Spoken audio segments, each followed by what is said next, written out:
Hello, fight fans. Welcome back to the Neutral Corner Boxing Podcast. This is episode number 231 of TNC for the week of August 8th. I am your host, Michael Montero for Ring Magazine and RingTV.com. So we have a lot to talk about tonight. No guest. We're going to have open phones, so you guys get in on the phones. You know the number in the USA, 213-267-7787, and in the UK, 02081-036-051. Both of those numbers are toll-free. As always, guys, I remind you and I ask you, pay your fee, all right? I ask you to make sure that you're plugging the show. Give us a retweet. Give us a post in your boxing blog. Make sure you're following. Make sure that you're subscribed. Leave a rating. Leave a review. That is the best thing you can do for me, all right? Watch the show live on the Ring Digital. That's the Ring's YouTube channel. Listen to the show live on the Montero on Boxing Spreaker platform. And then from there, the audio podcast goes out everywhere around the world. Apple Podcasts, Spotify, all of them. There's a million of these platforms. I can't even keep up, okay? Lots of news and notes to talk about. I was going to say a joke early on and be like, you know what? Not much happened this week. There's not a lot to talk about, right? I was going to troll a little bit, but then I thought, you know what? Too much seriousness, man. So, real quick, I wanted to just show you guys the last two issues of Ring Magazine. So August 2020, the Gotti Ward tribute. Guys, if you are a fan of those three fights, and who the hell isn't, this issue of the magazine is a must-have, all right? You have everything else in there that you expect from an issue of Ring Mag. You got the ratings and all that good stuff, the news, the notes, but this is an issue dedicated to Mickey Ward and Arturo Gatti, their legendary three fights, their slugfests. There's details about the fights themselves. I could thumb through all the different articles, but not just the three fights, but also things about the fighters, some things you probably didn't know before. And for Arturo Gatti, there's even some stuff about what happened in Brazil, the tragic ending to his life. Was that a suicide? Was that a murder? Who knows? It's probably something we'll never have the answer to. And then, of course, the September Mike Tyson special edition. If you guys are fans of Mike Tyson, this is a must-have. All sorts of awesome material on Tyson, both during his career, of course, and after. All the turmoil outside the ring, the craziness inside of it as well. My favorite part, though, is Tom Gray did a piece here called Mike Tyson, Student of the Game, where Tyson talks about the different heavyweights of history that, he looked at and studied. And, of course, you got Jack Johnson in there, Jack Dempsey, Joe Louis, Rocky Marciano, all these different guys, Sonny Liston. So check this out, guys. I think both of these are going to sell out. We've had a couple issues already this year sell out. People dig these special issues. They always sell out. We have one coming up about Manny Pacquiao, and I'm happy to say I'm going to have an article in there. In fact, I've been talking to Freddie Roach's people over the weekend to get an interview set up for a piece I'm going to do in that special. But guys, these always sell out. Okay, make sure you pick these up. You could go to Ring's website and you can buy issues of the magazine right off the site. You can buy back issues off the site right there. So if you don't want to go to your local newsstand and deal with all that craziness in this COVID world, I get it. Go to the Ring store. All right, just go to the ringtv.com, click on Ring store. You see everything right there. All right, so let's get into some news and notes now. Of course, unless you've been sleeping under a rock, you heard that Paulie Malignaggi was released, let go, fired from, whatever term you want to use, from Showtime / Viacom / CBS. It will no longer be doing commentary for Showtime Championship Boxing. Obviously, that's a really important story because it has tentacles that go into a lot of different things that are taking place in the world right now, particularly here in America. It's an election year and all the crazy political discourse going on between the citizens of this country, a global pandemic. I mean, it just touches so many different things. So I'm going to talk about that in a second. But first, let's talk about some other fight news, okay? Lomachenko versus Lopez. So a lot of you guys have asked for my opinion on this. Really quick, I won't go into too much detail here, but it was reported by one boxing reporter. None of this has been confirmed, obviously, but this is one boxing reporter saying that Teofimo Lopez was offered about $1.2 million on the surface. And I think Lomachenko has offered like $3.5 million, somewhere in that ballpark. So basically, Lomachenko getting about 75% of the purse and Lopez getting about 25% of the purse. Now, from what I've heard, the original offers were closer to $4 million and $2 million. So it was a 2/3 split, but with a pay cut. Now, has any of this been confirmed? Have I been in any of these boardrooms where these contracts are being written up? No. Do I have some inside source giving me the numbers? No. Do I have inside sources giving me rumors? Yes. Okay, and I'm just telling you guys, this is what I've heard. So both guys were asked to take an equal pay cut. It ends up being where, again, Teofimo Lopez getting a little more than a quarter of the purse, which when you look at what these two fighters bring to the table, I think that is more than fair. However, apparently Teofimo Lopez says, no, that's not enough. I want more. And the fear porn starts on Twitter. And suddenly everyone's saying, oh, my God, this fight is not going to happen, blah, blah, blah, blah, blah, right? It's always jump to the fear because fear equals clicks. If it bleeds, it leads. That's not just in mainstream media. That's in boxing media as well.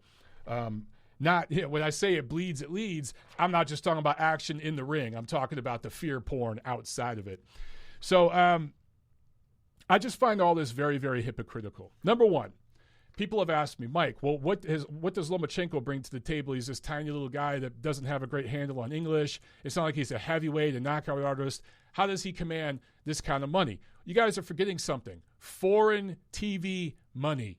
That's a big one. That's a big one. For fighters from overseas that bring in a fan contingent from other parts of the world, they bring certain money with them, certain economic power with them that you're not going to see reported in the commissions here in the United States. So there's a purse number that gets reported here. What you're not seeing is that foreign TV revenue that comes in and foreign sponsorship deals and things like that. Top Rank sees all that shit. Believe me, they've been in this business for a long time. They know what Lomachenko's worth. A lot more than myself and any of us watching or listening here do. So if they say he's worth 3.4, or originally I guess it was 4 million, then that's what he's worth.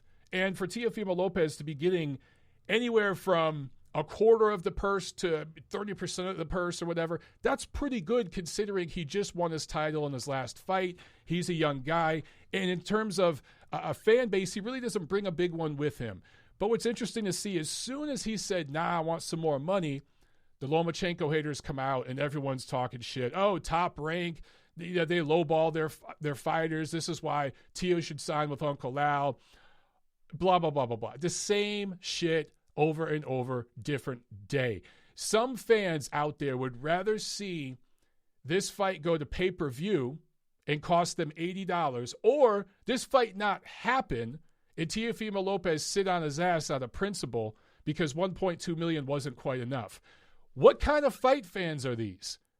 What kind of fight fans are these? Let me tell you what will happen. In the end, as I said on Twitter last week, this fight will happen. And what's going to happen is instead of getting $1.2 million, Teofimo Lopez will get maybe $1.4 million. Or maybe he'll get $1.2 million reported through the media, but there will be a few $1,000s on the back end or something like that. Some other deal written on the back end that people don't see in the media, or at least the commission doesn't see. It'll get sorted out. As I said on Twitter last week, this is part of the sausage being made. Have you guys ever seen sausage being made? It's disgusting. Have you ever seen like what happens on a farm and how your poultry and your pork is brought to your plate? It's not pretty. You don't want to see that process. It's nasty. It's ugly. What you want to see is that beautiful steak on your plate, right? So just chill out. The negotiating, that's the meat being processed. That's the meat grinder stuff that you don't want to see, okay? Just chill. Just wait. October 3rd, I promise you, you're going to get the steak on your plate. You're going to get this fight. And it's probably going to be ESPN pay-per-view. Okay, Spence versus Garcia officially announced for November 21st, Fox pay-per-view. What I find so funny about these announcements, breaking. Everything's breaking. Guys, have I not been telling you since last year that this was the next fight that was going to happen? It was supposed to happen in the spring. That all got screwed up, obviously. But have I not been telling you that? Some of us have been telling you this is because people related to the fight told me that shit. 10 months ago, or whatever it was, 9 months ago. So this was hardly breaking news. This was just a fight that we all knew was coming, and we all knew it was going to pay-per-view, finally made official. That's all this was. Now, that being said, I like the fight. And do I think it's a pay-per-view worthy fight? No. But for better or for worse, since Errol Spence fought Mikey Garcia and the PBC used that as a brand-building exercise for him, he is going to be a twice-a-year fighter on Fox pay-per-view from here on out. That's just the way it is, guys. Errol Spence and Deontay Wilder, you're going to get 2 fights a year with them on Fox pay-per-view. Gervonta Davis and the Charlo brothers are about to become pay-per-view fighters from here on out, 2021 going forward. They're going to be on Showtime pay-per-view twice a year. Manny Pacquiao is a big enough star. He could bounce back and forth between Fox, Showtime, and kind of do whatever he wants to do. But, of course, he's a pay-per-view fighter. Now, who wins this fight? On paper, Spence should win, and he should win big. If this fight happened a year or two ago before the accident, I would have picked Errol Spence to win. Would he knock Garcia out? No. None of these PBC welterweights are going to knock each other out. They're all pretty closely, they're pretty competitive with each other. These guys, you mix up any combination of them, 9 times out of 10, these fights are going to distance. Garcia will do good enough to win a few rounds. It'll be 8-4, 116-112, something like that. And there will be some Errol Spence haters / Danny Garcia lovers on Twitter saying, oh, man, Garcia got ripped off. That seems to be the way just about all of these PBC welterweight fights go. So I hope they put together a good undercard for this because it needs it. Errol Spence, coming off that car accident, that's the X factor. Is he anywhere near the guy he was before that? We will find out. The one thing Danny Garcia does have is a nice counter hook on the inside. He also has good timing. So if you slip and you reach a little too much on the inside, you're just a slightly off balance, he will make you pay for that. Errol Spence, I think, is going to fight this fight the way he fought Mikey Garcia. Now, Mikey Garcia and Danny Garcia, 2 different fighters, 2 different styles. I'm not trying to make an apples-to-apples comparison. What I'm saying is Errol fought that fight using his length and using his jab. He kept his head back. He didn't lean in. He didn't get wild like he has against some other fighters. Like with Porter, he got a little wild at times because he could. Against Danny, I think he's going to respect that counter hook coming. He's going to keep that hand up on the temple and catch that hook and pot shot when he catches it. He's going to stay long with the jab and box smart. If he could soften Danny up late, maybe he goes for broke late. But that's pretty much the way. And, it's also the way he fought Porter early on in that fight, too. That's the style I see Spence fighting with. I see a distance fight here. I see a 116-112 kind of decision for Spence.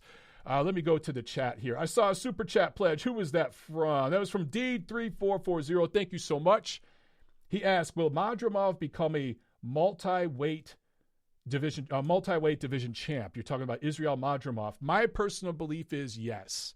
I think Israel Madrimov, Jaron Boots Ennis, Virgil Ortiz, Devin Haney, all those guys, there's several of them that are going to be multi-weight title holders. Now, you're asking champ. That's different from title holder. Very, very different. That is dependent on politics and a lot of different things coming together. All those guys that I mentioned, including Madrimov, have the potential to do that, but to become a champion, you guys know I always make this distinction. Winning a world title is one thing. There's all these vacant titles and all that. But winning a actual championship, that is being seen as the guy in the division. Whether you have all the belts, which is almost impossible to do these days because of politics, or maybe you just have 2 of the belts or 3 of the belts, but you are you engage in a number 1 versus number 2 fight, you win that fight, you become the guy, right? Tyson Fury just became the guy again when he beat Deontay Wilder earlier this year because that was the number 1 and number 2 heavyweights fighting each other. So he became the guy. When Alexander Usyk cleaned out the cruiserweight division, he was the guy. When Terrence Crawford cleaned out 140, he was the guy. And on it goes. Those were champions. Now that's different than title holder. But Israel Madrimov will win titles in 2 or 3 divisions, mark my words. Absolutely that will happen. And it's funny you mentioned him because he kind of is part of the discussion I'm about to jump into. I saw a couple of you guys asking about what exactly did Paulie Malignaggi say? Well, I'm going to read you the quotes here in a minute, okay? So let's get started with this Paulie stuff. And then after this, guys, feel free to jump in on the phones. A lot of you are probably going to have questions about this stuff, okay? So to get your question at the top of the list on the chat, drop a super chat so I can see it, all right? Because it pops up and I can see it. Because I'm expecting some phone calls about this whole story. So Paulie Malignaggi fired by Showtime. Now, some people have used the word released, let go, whatever. He's no longer going to call fights for Showtime Championship Boxing. This happened late last week. I believe it was Friday. And there was an immediate, visceral, guttural, emotional reaction on Twitter boxing, or boxing Twitter, however you want to call it, and all of social media, which was predictable, of course. So a lot of you guys have asked about my opinions on this. I'm going to try to do my best here to give a really nuanced view of this entire situation without putting too much of my own personal opinions on it. I will give some of my opinions, okay? But what I would like to do is ask for your opinions more than anything else. I will give some of my opinions. So let's get on with this. Okay. Opinion. Paulie Malignaggi is the best color commentator in the business. He is the best commentator who is a former fighter, not just in boxing, but in all of fight sports right now, including UFC, MMA, Pride, kickboxing, all of it. He is the best color commentator in all of it. That doesn't mean I agree with everything Paulie says. That doesn't mean I don't think he's been a hypocrite on certain issues. And I've disagreed with him because I have. I've disagreed with Paulie on a lot of things he said. But X's and O's, chopping up what's going on in the ring, he is the best in the sport, and I think the best in all of martial arts, not just boxing. Tony Yayo in the chat, better than Cormier. Yes, he is the best in all of fight sports, color commentary. The best. And he's gone now. And he was replaced with Abner Mares, who, no disrespect to Abner Mares, I really, really respect what he has done post-fighting days, even though is he still fighting? I don't know. That's kind of blurry and fuzzy, but I think he's retired. Hopefully he stays retired this time. But he has done a good job for himself in terms of marketing. And I think he had a deal with Adidas. You know, he's done a very, very good job business-wise for himself after boxing. He's set up for a good future after boxing. And he does a decent job with commentary. But he is not he's just not on Paulie's level. I'll leave it at that. He doesn't have Paulie's stage presence. He doesn't have his flow. Guys, being on camera, especially if you're a one-man show like what I'm doing right here, it's not easy. And I've done a little bit of fight commentary before. There's someone talking in your ear. There's guys talking around you. There's lights. There's music. There's a DJ. There's drunk people behind you spilling beer at your feet. There's crowds cheering. It's a complicated thing. It's not easy, okay? So I give guys credit, especially former fighters who don't have training in that field and who do it. I give them credit. They deserve it. But there's a certain flow some guys have. There's a certain stage presence some guys have where the viewer, the listener is drawn to them, to their voice, to their presence. Paulie has that. That's something you can't teach. The guy just has it. Regardless of how you feel about him, his viewpoints, whatever, I don't think that can be denied. It's like some actors. Some actors have a commanding presence. Some actors, you barely notice them when they're on screen. Abner, God bless him, he's just one of those guys. I think that Showtime could have brought in somebody like Raul Marquez, who already does these Showbox cards. He's been doing them for years. He does an outstanding job. They could have cycled in somebody else. But either way, whoever you brought into this position to replace Paulie, it's a downgrade on the team. It's a downgrade for Showtime Championship Boxing's production, period, end of story. They drew a political line here. It ended up cheapening and lessening their product, but that is their right to do so. Now, I should also recommend Doug Fisher's mailbag from today. Now, Doug Fisher's mailbag on Mondays and Fridays is must-read if you're a diehard boxing fan anyway. But Dougie gave his thoughts on his mailbag today, and he did an outstanding job articulating some of his personal beliefs, but also some of the beliefs he's read and seen on social media. And also he provided some historical references and some statistics, some numbers, which I will go further and expand upon further here in just a second, to provide context to what Paulie Malignaggi was talking about during this IFL interview back in April. Because he did bring up some good points. Maybe he didn't express them with the best verbiage, the best vernacular, and maybe some of the phraseology wasn't the best, but some of the things he brought up were true and relevant to what he was asked about. Okay, and I should be clear about this. So the official reason Showtime says they fired Paulie was because of racially charged comments or controversial comments, offensive comments, whatever word you want to use, from an IFL TV interview on YouTube from, I think, early mid-April. Let me just be clear with you guys right now. That is not why Paulie Malignaggi was fired. That's the convenient excuse. That's the justification that they used to fire him because he refused to apologize for it. But that is not why he was fired. If the powers that be over at Showtime Viacom had issues with what he said during that interview, they would have fired him in April or May or June. They didn't. They waited 4 months later to fire him. This is part of a bigger issue with Paulie and the people at that network, okay? He was not fired for what he said with this interview. I just want to make that very, very clear. I want to make sure I say that again, all right? Think of the timing of this and just do a little math in your head. If there was an issue with what he said back then, there was 3-4 months you could have fired him for it. Okay. And by the way, he was fired just before Showtime Championship Boxing came back, literally the day or two before they came back on air. Again, they could have fired him back when this interview happened. So I want to, in other words, guys, this was the last straw. But look at the timing of it. Also, Paulie wasn't at work when he said what he said. It's not like he was doing a Showtime broadcast and he went on this weird racialized rant or something that nobody asked about. He was doing an interview in his private time on a YouTube channel, and he was asked about Devin Haney's racially charged comments that deeply offended a lot of people. And Paulie gave his answer. Now, there's kind of two parts to his answer. And I'm going to read you guys what he said because I want you to have all the right words all the words. Because a lot of articles, a lot of posts I've seen are taking Paulie out of context. They're leaving out part of what he said. They're conflating and twisting some of his words. Boxing Scene wrote that he talked about immigration, which was incorrect. They have since fixed it after being called out. Other people have said that Paulie said white fighters are the best in the world. He didn't say that. So there are people kind of adding their own context and their own interpretation of what Paulie said in their stories, which is never a good thing to do. All right, I'll get to that in just a second. I want to make this point. This isn't about whether what Paulie said offended you or whether you agree with it.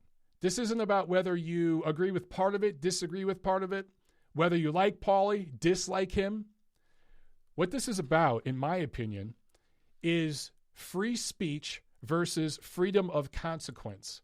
In the United States, we have the First Amendment.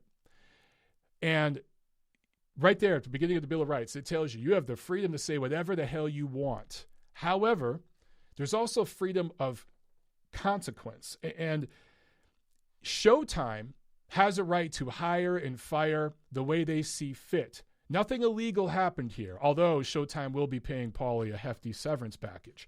By the way, I should mention, guys, I had a brief communication with Paulie Malignaggi yesterday. I wanted him to be on the show today. He would have come on the show. He said he would come on the show. However, he told me, Mike, it'd be a waste of your time. I can't talk about this right now because it's ongoing. After all this is settled, I'll come on the show and talk about it. So he made that promise to me, and we're going to do that later on down the road. Whether that's a month from now or 6 months from now, guys, I couldn't tell you. But I want you to know I did reach out to Paulie. We talked a little bit yesterday. He will be on the show at some point, but he can't talk about it right now, so it'd be kind of a waste to have him on. And Paulie, I appreciate you being honest about that, man, and not wasting everyone's time because obviously this is what everyone wants to talk about. So this goes, again, freedom of speech versus freedom of consequence, cancel culture. Where do you stand on all this, guys? Paulie Malignaggi refused to apologize for what he said. Now, this is what I find very interesting because In some people's minds, that makes Paulie a hero because in modern cancel culture, there's a small minority of people out there that have a disproportionate amount of institutional systemic power over our systems and institutions of media, the tech platforms, academia, Hollywood, and that includes, obviously, the boxing press. This very small group of people with one very, very strong political worldview has a disproportionate amount of privilege, power, and control over these institutions. And they write and control the social narrative and dictate what is acceptable and what is not. All these people really want is for you to apologize when you say or do something that pisses them off because it's a power trip for them. They get a little boost to their ego, and then they move on to the next person to try to ruin or cancel. And so often we've seen people in recent years apologize for stuff. And it's the same doctored up, lawyered up apology that you know they didn't write. And whether they're tweeting it or posting it on their Facebook or putting it out in some statement on their Instagram, they're not writing these apologies. You can feel it. It's forced. And I'll go back to Devin Haney because Devin Haney said some things that offended people. To his credit, he later apologized. Now, was that organic from him, or was his team advising him to do that? Did he write that apology, or did they write the apology? I'll let you guys be the judge of that. Paulie Malignaggi refused to apologize.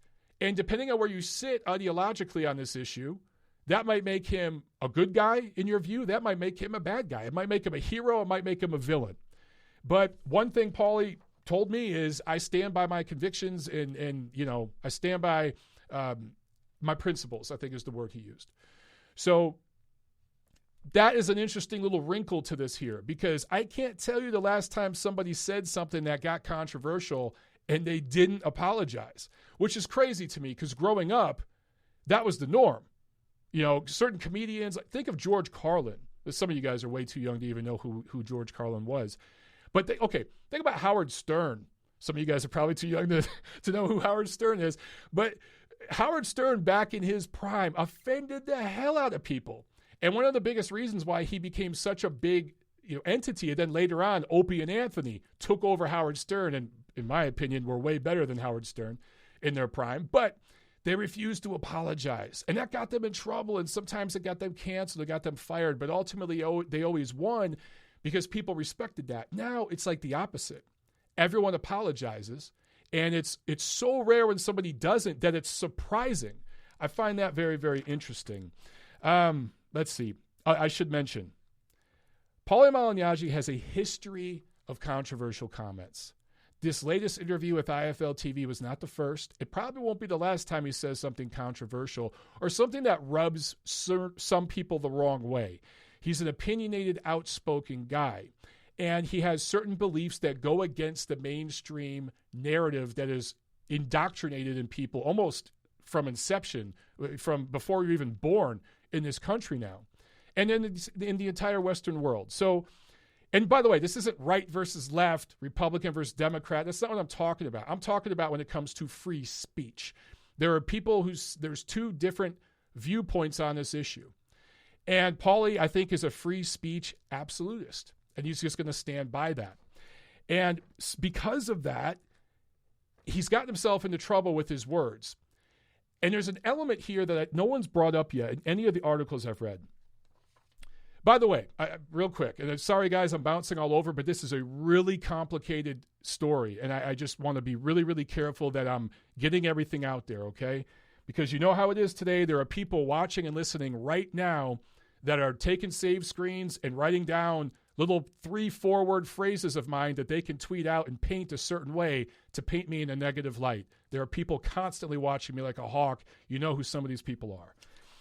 There are things Paulie has said that I vehemently disagree with. I believe Paulie has been a hypocrite on certain issues. His obsessions over Manny Pacquiao and Conor McGregor were baffling to me and annoying, and I completely disagreed with them. You know what I'm saying? But all human beings are hypocrites. I'm a hypocrite. I've been a hypocrite. We all have. We've all stuck our foot in our mouth. I'm saying this as a guy that freely admits I've tweeted things and I've looked back I've had people tell me, Mike, yeah, this was a stupid tweet. Here's why. And I go back and I look and I'm like, yeah, I probably shouldn't have said it like that. I could see how people might be offended here.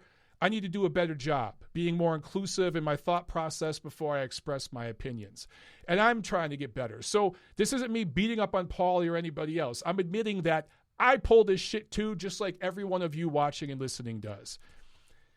But all in all, I think Paulie has, again, been the best color commentator in the sport, and his refusal to apologize and him standing by his convictions and his principles, to a certain extent, even though I disagree with a lot of them, it's refreshing to see somebody just stand by what they say and what they believe and not give in and just be authentic. How many truly authentic people do we have in the boxing media? Do you guys want a bunch of milk toasty bullshit? Do you want a bunch of puff pieces? Do you want everything to be shiny and rainbows and pretty and, pretty smelly little flowers and shit? Or do you want some real talk sometimes, even if it makes you uncomfortable? You decide. You guys are ultimately the voice. All right, we got a couple super chat pledges here. And then I promise you, I'm going to read Paulie's comments word for word. Boxing Lawyer with the super chat pledge. Thank you so much. He says, free speech laws don't apply for a private company. You are absolutely correct. Absolutely correct. And that's why I said it before, I'll say it again. What Showtime did here, Showtime / Viacom, CBS, PBC, because they're involved in this too, it was 100% their right to do. There's nothing illegal about what they did, okay? Trent Nonpareil with the super chat pledge. Thank you so much, Trent. I appreciate that, my man. He says, yo, excited for that 8:15 DAZN card. Madrimov, Giasov, Abibi, showcase fights equals KOs. Charlo pay-per-view won't be the same without Paulie. Good stuff, Trent. Always good stuff from you, brother. I should mention one last thing, and then I promise I'm going to read these comments. Paulie Malignaggi, I'm not going to give too many details, but part of the reason he's being fired, guys, is because during some of his commentary, he's been very, very frank and very firm and very fair about some PBC fighters, guys like Deontay Wilder. He has gone against the corporate-approved narrative, and ultimately, that cost you your job in 2020. Forget the woke stuff, forget the language, free speech stuff. Him stepping out of line and saying some things that were not part of the corporate promotional narrative over at PBC / Fox, Showtime, all of it, that is what got him on the hit list. I'm going to personalize this just a little bit. Over the last few years, before Fury and Wilder fought each other, when I went hard at ESPN and Top Rank about Tyson Fury, calling him lineal. You guys know, you listen to my show, you know, I trolled the hell out of them. And I talked about the fact that why is nobody asking questions about Tyson Fury being out of the ring for almost 3 years? Him testing positive for steroids the same year he fought Vladimir Klitschko. And Klitschko and the entire boxing press wasn't made aware of it until after the Klitschko fight. UCAD completely mishandling the whole process. Fury and his lawyers strong-arming UCAD to the point where they were almost in dire straits, where they could have went under and they had to bend and give in to Fury, and they give out a retroactive suspension that doesn't go back to the dates that the samples were collected that tested positive, mind you. They backdated this retroactive suspension to just after he became lineal champion and beat Klitschko. It was a complete catastrophe. And I talked about this honestly for several years. It cost me a job. I'm not going to give you details, but I know, I've been told by people related to the situation, it absolutely cost me a job. That's what happens in 2020 when you tell the truth, okay? And that's what happened here with Paulie. Now, I'm going to read you these comments from Paulie's interview, or from a portion of an interview on a YouTube channel about 4 months ago. Paulie was asked specifically about Devin Haney's racialized comments, which did offend a lot of people. Paulie said, boxing has had its course in history with certain demographics dominating more than others, right? Maybe like 100 years ago, Irish fighters were better, and then the Jews and the Italians came in. I think the African-American fighter became most dominant in the sport in the 70s, 80s, and even 90s. It's not great to have the race discussion because it's going to coordinate division. It's the Eastern European Eastern European fighters that have become the dominant species in boxing. That's the first part I talked about. There's kind of two parts to Paulie's response. Now, what Paulie hinted on there has a lot of truth to it. The only thing I would point to is the use of the term dominant species. That triggered some people. Species, dominant. I think anyone with a brain realizes what Paulie was saying there, realizes it was a term, an expression, okay? It was nothing more than that. He was not suggesting that people of this ethnic group are a different species than people of that ethnic group. He was not suggesting that there's some racial or special dominance between one group and another. He was not at all going there. But if you're a person with an agenda or a person who's out looking for things to get triggered over, you're going to zoom right into those two words, dominant species, and pounce like a cat. So, poor choice of words on Paulie Malignaggi's part. I wouldn't have used those words. You could have said dominant force, something like that, but dominant species, not the best choice of words. And I can understand why that phraseology bothered some people. But that part of the response I was good with because, number one, it's kind of true, and I'll get into that a little bit later. But number two, he was responding to exactly what he was asked. He was asked about Devin Haney's comments, and he provided an answer why Devin Haney's comment, beyond being offensive to people, was just stupid. It was ignorant. It was incorrect if you look at the demographics of boxing right now and the way that things change over the years, right? So, and there was also, some other things Paulie said, but that was the bulk of the first part. It's this second part where Paulie really put his foot in his mouth because he starts talking about modern-day racial oppression. He was not asked about this.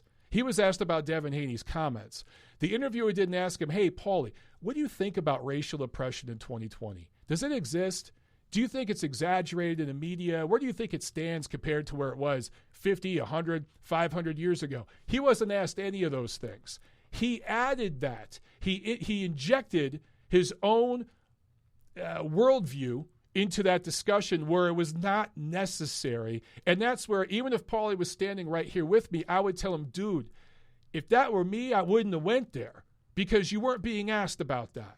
That was extra information that you threw out there that really, really upset people. Now, here's what Paulie said. I try not to join into the race conversations because this is one of the exact examples of why I don't believe there is racial oppression in 2020 in this century.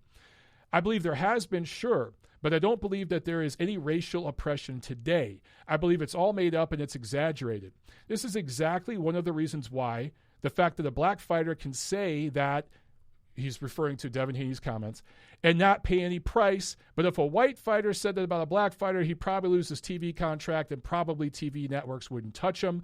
I won't tell you that it's a double standard, but I'll tell you that it does prove that the entire whole hypothesis of racial oppression is way above exaggerated in this century. Now, you may agree with that. You may disagree with it. You may agree with parts of it. You may disagree with parts of it.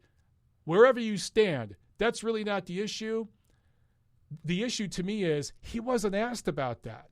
And that's a loaded topic that he injected in the conversation where you could say it was relevant, and he did relate it to Devin Haney's comments. Clearly in the quote I just made, he did relate it to Devin Haney, and he made a point. But there's certain things he touched upon, he just didn't need to go there. And given all the other things, his history with PBC and some of the things he said in the past, this was just the final straw. I also want to do this, though, guys. We're going to take a call here in a second. I see one of you guys has been on hold for a minute, so I'm going to get you in just a minute, I promise. I want to read for you the literal definitions of these two words. Oppression. And I just Googled this stuff to get the actual definition. The state of being subject to unjust treatment or control, mental pressure, or distress. And racism. The belief that different races possess distinct characteristics, abilities, or qualities, especially so as to distinguish them as inferior or superior to one another. I read those definitions because I want to give you the literal definition, not the definition your favorite entertainer gave you or your college professor gave you, but the literal real-world definition of those two words as it relates to this whole conversation, and leave it up to you to interpret. Let's jump over to the phones here and grab a quick call. And I still got more to say about this subject, guys, all right? But let's jump on the phones here.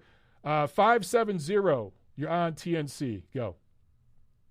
Hey, thanks. This is Thad from Facebook. I got to say, love your monologue. I agree with pretty much everything you said. A lot of it's fact-based. I mean, there's no questioning what's the reality here. And I'd like to start off with Paulie Malignaggi. And you're absolutely correct. He was fired because he told the truth about PBC's fighters, specifically Deontay Wilder. I'll always remember this commentary from the pay-per-view, I think it was on Showtime, that's right, with Ortiz. After the seventh round, when Ortiz rocked Wilder, had him out on his feet, the ring doctor came in after the round was over and examined him for 30 seconds. And Paulie's there. He's like, you can't do that. What's going on here? Like, he was just incredulous to what he was seeing. So, he exclaimed while everybody else stayed silent. Then he followed it up, after the fact with other comments that were bang on true. And I know for a fact, being in corporate America for 20 years, big Fortune 500 companies, nowadays they have regulators on staff. And I was part of a deposition where I had to testify on behalf of my manager, VP of the company. There was a new hire that was a diversity coordinator, which was completely new to the corporate landscape. And this goes back 5 years. This is where the whole cancel culture started, as far as I'm concerned. I had to give a deposition because I put principal over payment, so to say, to back this guy because I knew what he was doing was right. He refused to kowtow to the Scott, you just got your volume just got real low, man. Make sure you're speaking up because you're kind of real low. All right. He refused to hire certain candidates that the company was pushing because of diversity. Right. And they were getting rid of certain people and hiring different minorities to fill a quota because they were getting kickbacks from the government to hire them. And they fired him because of it. So he sued the company. I ended up coming in and having to give a deposition, which kind of put me on the stand, and it hurt me in the long run. Okay, but he ended up winning the case, but not because of that. He won because of age discrimination, not because of racial discrimination. So to make a long story short, Paulie, God love him. In this day and age, it's either you put, your honest to God truth on the line or your job.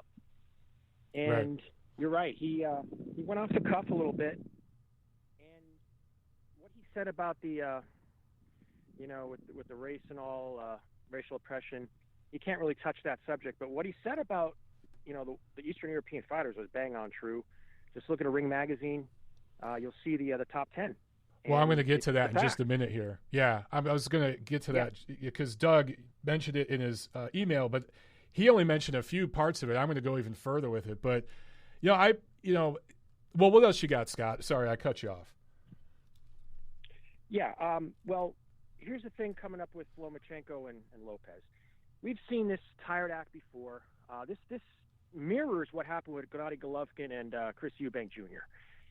Eubank Jr. was calling Golovkin out for years, trying to make a name off him. Finally got the fight in the UK. $5 million, I think. The purse was either for Golovkin or him. Sold out arena. Well, he backs out at the last minute. Kell Brook has to come in. Priced himself out. He basically clout chased. That's a term that's relevant today in boxing. Golovkin's name, and then he backed out at the last minute. That's what we're seeing with Teofimo Lopez here. His purse is double what he got against Comey. And in this landscape, you cannot expect to be overpaid anymore. Okay? That's even without this COVID outbreak. So who is he to make such demands? If he's a real fighter that believes he can win and unify, you take that fight. That's a unification fight for all-time great status because you don't see unified champions anymore. The last lightweight unified champion was Pernell Whitaker. It wasn't Mayweather. It was Pernell Whitaker. He held all 3 belts. And this is something that he could attain. He could get them off of Lomachenko. He doesn't want the fight. This is the landscape of today's entitled American fighter. And it's the truth. Now, you don't see this with the foreign guys. They're willing to put it on the line. They're willing to risk it all. And it seems like the homegrown guys in the United States, they have this entitlement complex specific to boxing that they believe that they're, for some reason, entitled to more.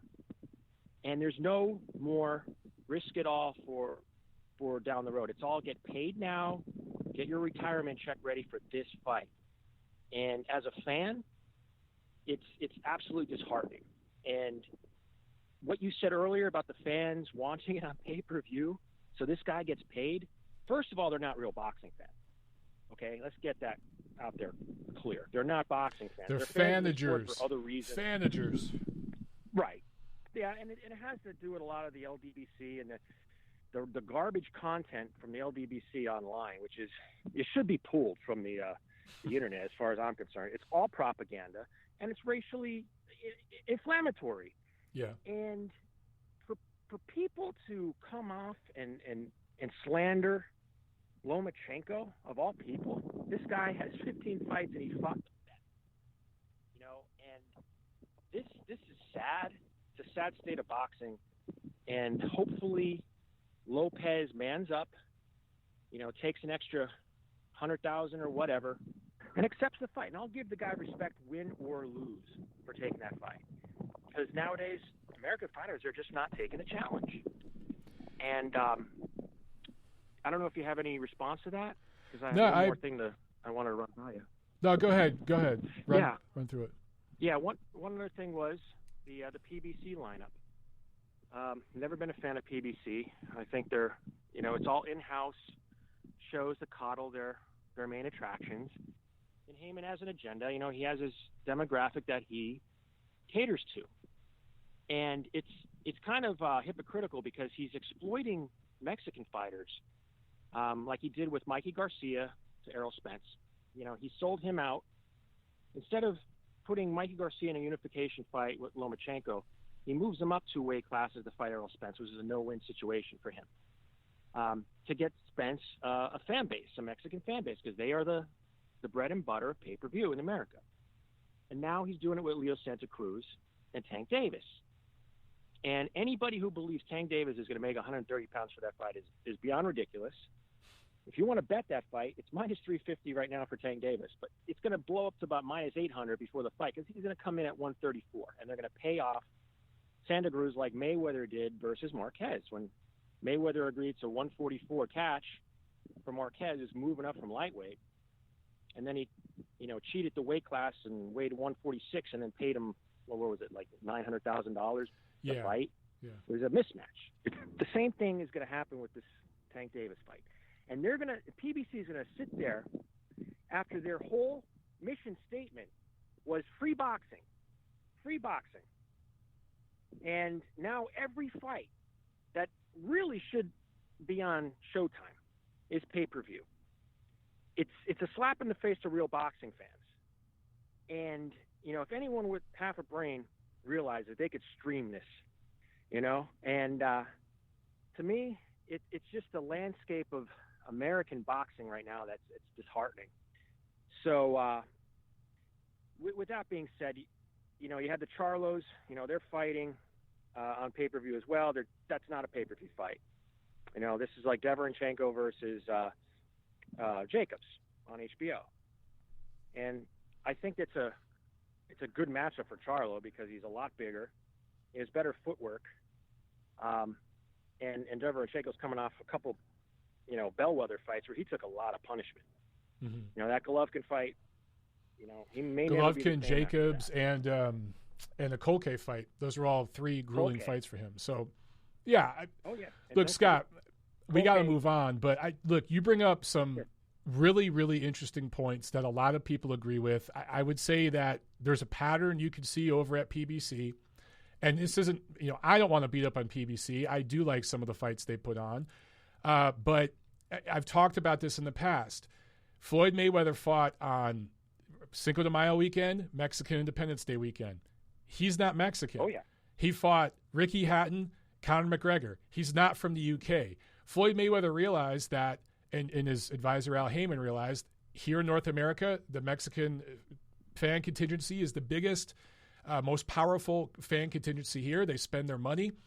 It's not that other fans don't. Let me be clear, because this is 2020, and I have to say that. Other fans of every walk of life are outstanding too, but the biggest fan contingency is the Mexican fans. And over in Europe, it's the UK fans. And I think that there's a pattern there of Heyman. He's not the only one, but using fighters and fans of that demographic to build up some of their fighters. We've seen this for years. I mean, to deny that's happening, it's the business of boxing. It's the business of boxing. Again, it comes down to when it infringes on principle and ethics. He's getting away with it because, the fan base, God love them. Love the Mexican fan base. I love watching boxing with them. And I'll never forget the time I watched the Golovkin-Canelo one with, a whole entire theater of Mexican fight fans. And I was stumping for Golovkin big time. And they all came up to me after the fight. And they said, honest to God, we hate it here and you root for Golovkin the whole fight, but damn, he won the fight. And much respect to him. And you know what? And that showed me that these guys are about boxing. Yeah, they're going to root for their countrymen, just like Brazil roots for their soccer players. I've been to many foreign countries, and it's just that culture that they get behind their people. Okay, there's nothing wrong with that. So, with that being said, Heyman exploits them, and the only way to fight the power is boycott. But they're too proud, to say that or do that, and it stinks because now people are going to be gouged $80 for a fight that should be on Showtime. And I do want to say one thing, Scott. I want to make sure that look again. Oh, this is bad. Your viewpoints, a lot of people share them. I will just add that PBC does have fighters that they represent that are Mexican American fighters that have done well. Leo Santa Cruz has done well. Mikey Garcia has done well with them. They represent Manny Pacquiao now, who's Filipino.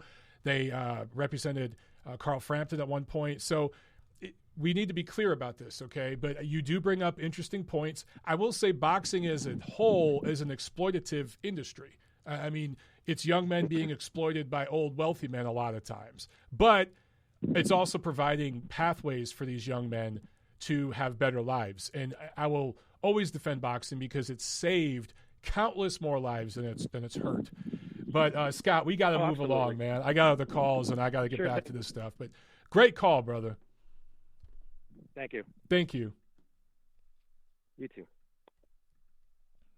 All right. So some of the stuff Scott, said there is going to offend some people. It's going to rub some people the wrong way. But my suggestion, my request would be, please, have an open mind and hear different viewpoints. And you may agree, you may disagree, but we should all be allowed to express different viewpoints in a public place.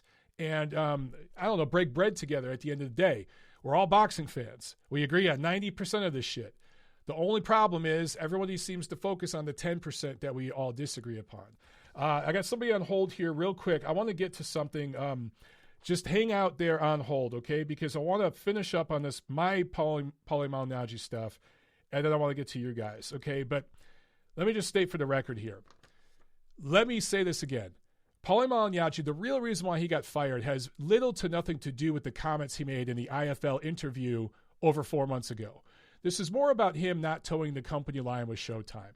Some of the comments he made, as one of the callers just talked about, after the Deontay Wilder fight with Luis Ortiz, some of the comments he's made, just speaking some truth to some of the PBC fighters that they represent, goes against the corporate promotional narrative, and that put him on the hit list. There's a history of some inflammatory language from Paulie, and that didn't help, and maybe this IFL interview was the final straw. But this interview is from April. If people were outraged over what he said in April, he could have been fired in April, May, June. Why did it take almost 4 months? It took over 3 months before he was finally let go. the timing of this thing suggests that this was just the last straw in a long line of things that took place that upset the powers that be over at Showtime, Viacom/PBC. I think, again, the choice of the words dominant species, not the best phraseology for Paulie Malignaggi to use. Poor choice of words. Also, he was asked specifically about Devin Haney's comments. Replying to that question was fine, but bringing up racial oppression and your political worldview on that, he wasn't asked about that. And I think that's where he crossed the line that he shouldn't have went to. This isn't about whether you agree with Paulie or disagree with him, whether you like him or not, whether you feel he should have been fired or not. What this is about for me is being consistent and being fair. And what upset me this weekend was to see a lot of hypocrisy in the media and the boxing fans on the boxing social media universe. I saw a lot of articles being posted about Paulie Malignaggi twisting his words, painting him a certain way, relating his words to the George Floyd murder, which occurred after this IFL interview, comparing what he said and relating it to the protests and riots and civil unrest that have taken place over the summer, which again happened months after his IFL interview, even relating his words to the current presidential administration, which is asinine. None of those things are related. You could draw comparisons as to why it may offend people, but my question is, why didn't it offend people in April? Why wasn't this such an egregious thing months ago? Why didn't he get fired then? Why did it take till now? Days before Showtime Championship Boxing was set to return this past Saturday. Many of the same people that I saw in the American Fight Press laughing off Devin Haney's comments and saying, man, why are people offended about what Devin Haney said? You people are ridiculous. You people can't even get offended about this stuff. This is not cool. A lot of those same people wanted Paulie Malignaggi's head on a pike this weekend, right? And the exact opposite. A lot of people that were deeply offended by Devin Haney's comments were saying, let's give Paulie a pass. He's a good guy. Well, which is it, ladies and gentlemen? You have to be consistent. Context matters. Nuance matters. Details matter. And I see too much. It's okay if you disagree with what he said. It's okay if you agree with it. I don't really care. I don't have an opinion one way or the other. What I don't like is the hypocrisy and people moving the goalpost dependent upon who said what they said, when they said it, how they said it. How about we treat every case with some consistency? How about we stop injecting our worldview on every case, and that determines how we think everything should be adjudicated? Why don't we treat every case the same? I understand that there are differences between every case. I get that.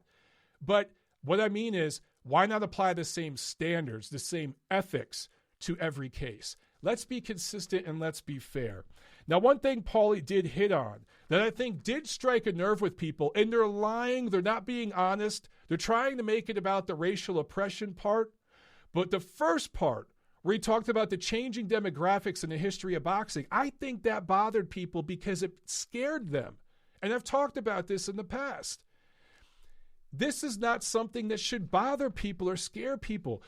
Throughout the history of boxing, there have been demographic waves and changes and different power structures in the sport.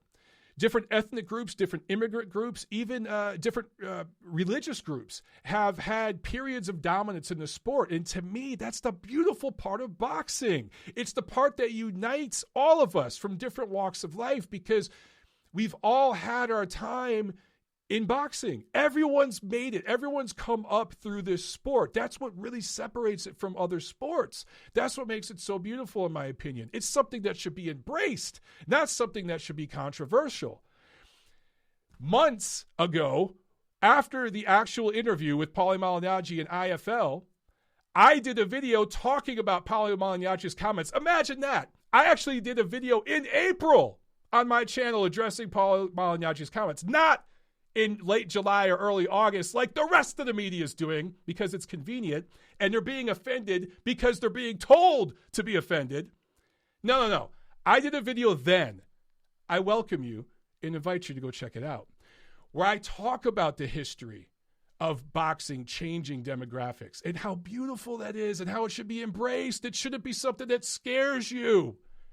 It's something that's great because we can all relate. We can all talk about all the different great fighters of different backgrounds. It's a uniting thing. It shouldn't be a divisive thing. And when Paulie talked about the fact that African American, he didn't say black fighters, he said African American, meaning black American fighters, were the dominant force in boxing from the 70s through the 90s. He wasn't lying. Guys, I invite you, find it, Google it. BoxRec has a page where they have Ring Magazine's annual ratings year over year. And you can go back and see every year our annual ratings. It's listed there on BoxRec for you. You can find this. I think you go through Wiki or something and you'll find it. Look at the names. You will see just about every division in the sport. It is dominated not only by black fighters, but by black American fighters specifically from the 70s through the 90s. I'm talking about top 10 welterweights, 8 or 9 of them are black Americans. That's how dominant they were.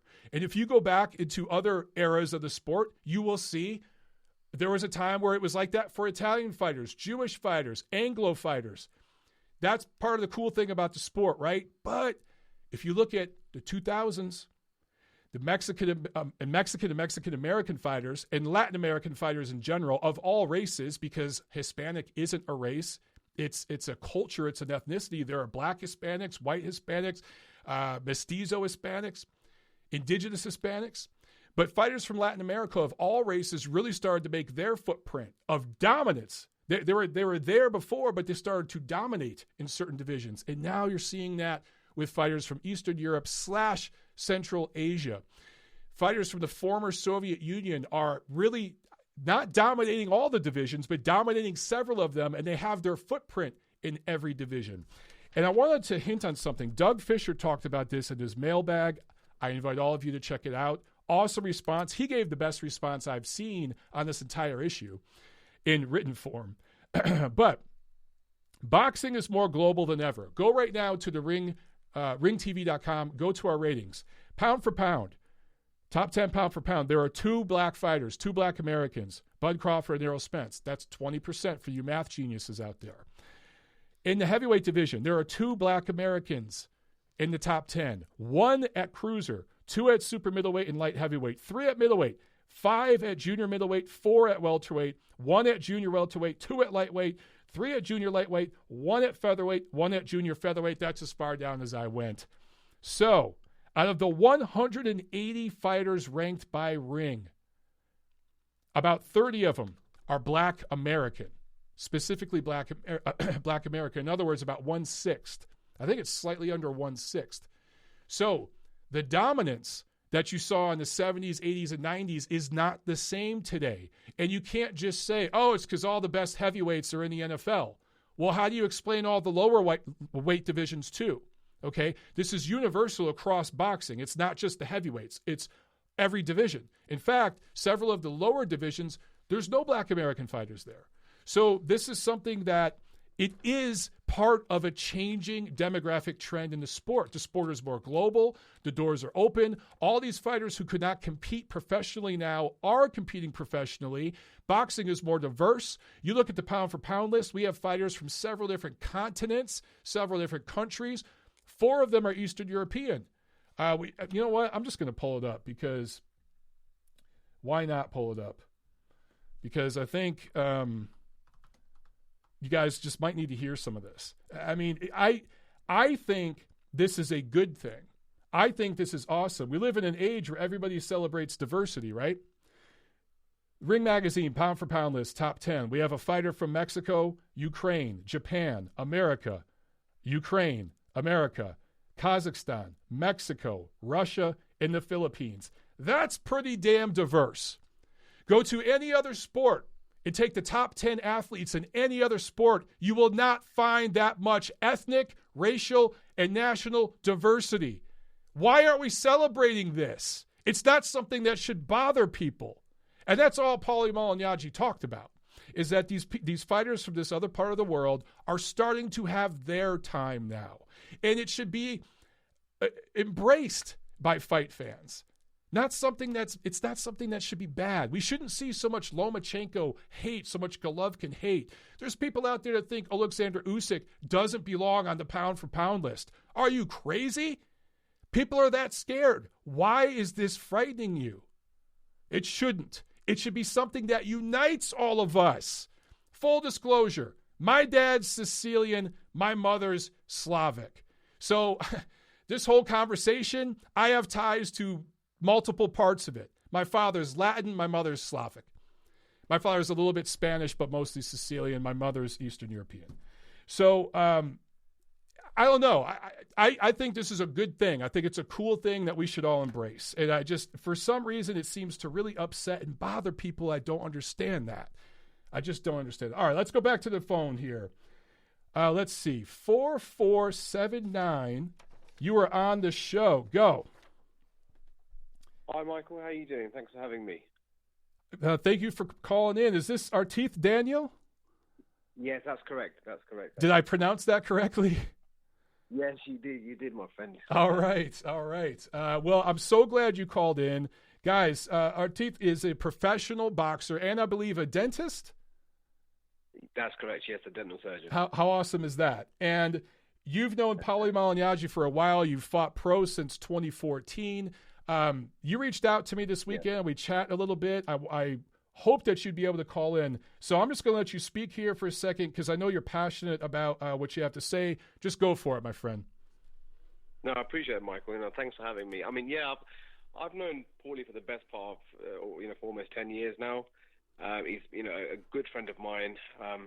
If I go to the stateside, we meet there. Whenever he comes to the UK, we meet up. And, we talk a lot. We have a lot of intellectually stimulating conversations about all sorts of, walks of life. Not just boxing, but all sorts of various topics. And just like, every other topic in life with every other person, there's times you agree with the person, there's times you disagree. So when we've talked about things of race aspects as well, and even obviously more so in recent times. And there's a lot of things I agree with Paulie. There's some things I disagree with, like with anything else. But one thing for sure, and one thing that's really frustrated me, seeing things on especially social media, is comments about Paulie being racist. And that's really sickened me because I've known Paulie for a very long time, and Paulie has no ounce of racism in him, and that's been the most upsetting thing. Like I said, even myself, as a good friend of Paulie, I agree with some of his things, and I disagree with some of the things, some of those things, just generally, just with anything in life, even in his interview, again, it's like you said earlier, it's not, you can agree, you can disagree. But the aspect is the fact that how Paulie is being labeled as a racist, that this is one thing that I can't fathom. How people just put that on him. Paulie's got a track record, he's got a history of engaging with, non-whites, African Americans, the Hispanic community. There's so many boxes he's helped out. But I know personally that he's got a very good relationship with some of the Black American fighters on PBC. I've been there in person, or even whilst he's on the phone with many of them, giving them advice in terms of their training, the techniques, financial advice, all sorts of things. Paulie's gone out of his way to do this. He's done that. He's also there's a Teddy Atlas Police Athletic League in New York. He's also been involved with that. He's helped out many African American boxers. Again, he's gone out of his way to do this. He's had a history of having black trainers. And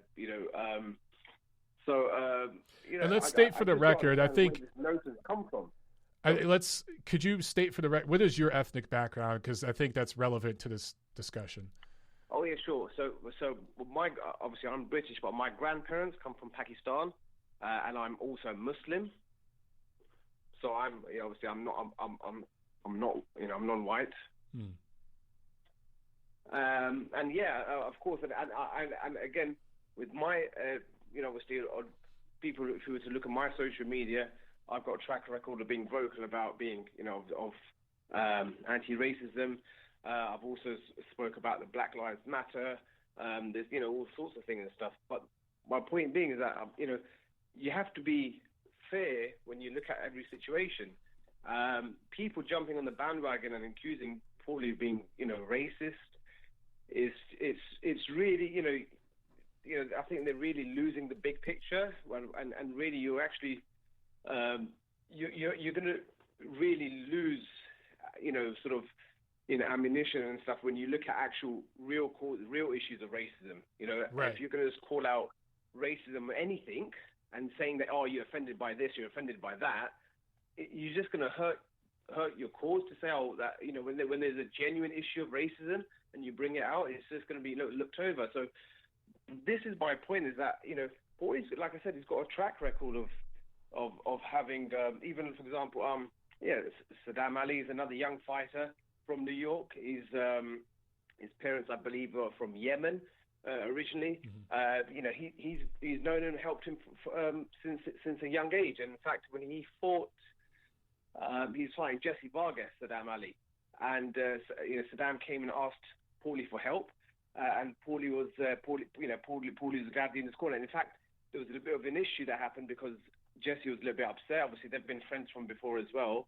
And I believe Jesse was sparring Paulie as well when Paulie was having one of his fights. I think it was when he was on the undercard for the Ricky Hatton fight against Juan Lascano. So yeah, Jesse Vargas was helping Paulie for that and stuff, and then Jesse kind of got a bit upset. Said, "Look, you're kind of going against me." And he said, "Look, I've known Saddam since he was a kid. Since he was like 8 years old. So please don't look at it like that." But my point is that, how can anyone accuse Paulie of being racist when he's got a track record of these things? James DeGale, another obviously a British fighter who's mixed race. Again, he's had a great relationship with him, and he was helping him out. In fact, at first, Paulie didn't want to charge him anything, but obviously then they wanted, James was like, no, he insisted, and he also insisted that he wanted more time with him. He wanted him to come over and stuff like that. So then obviously there was a business and financial element involved, but it's just, like I said, Paulie's got a track record of I mean, today, you also retweeted that video I put of Paulie having that intimate, sincere relationship, conversation rather, with Adrian Broner. Right. And what's very significant, obviously, is that's after he lost that split decision. That's after all the drama that had happened. That's after Broner was very, very classless in the way that he treated Paulie. Oh, you mean in the fight, sorry? When the two of them fought, and Broner said a lot of things about Paulie and his girlfriend or ex-girlfriend or whatever it was, yeah.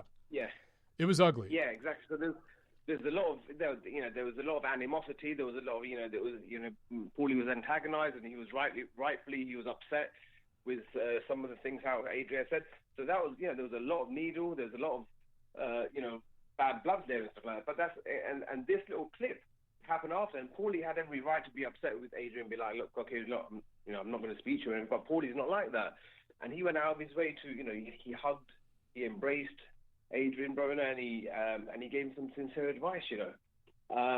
So like I said, Paulie's got a track record of this stuff, and I know that as a friend of his from having many conversations behind closed doors, and well, on I've various seen topics, and even on topics of race.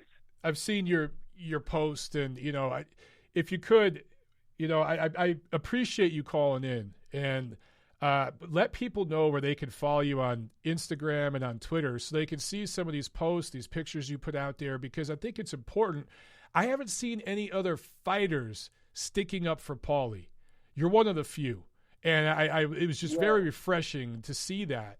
So please let everyone know where they can follow you. My social media is at Dr. Hitman Daniel. So you could obviously, that's on Twitter and Instagram at Dr. Hitman Daniel.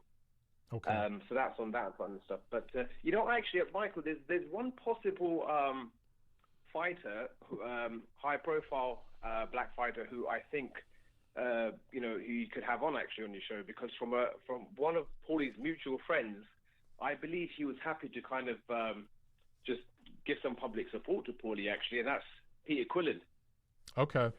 So yes, I believe because he's got a very good relationship with Paulie as well. Right. And he was upset, from what I've heard as well from a mutual friend of mine and Paulie's, that he was quite upset with hearing all this stuff, and he wanted to kind of come out with give some public support as well. So hopefully, you could speak to him. But again, if we're talking about ethnic minorities, Luis Calazo, obviously he's with his Hispanic background as well.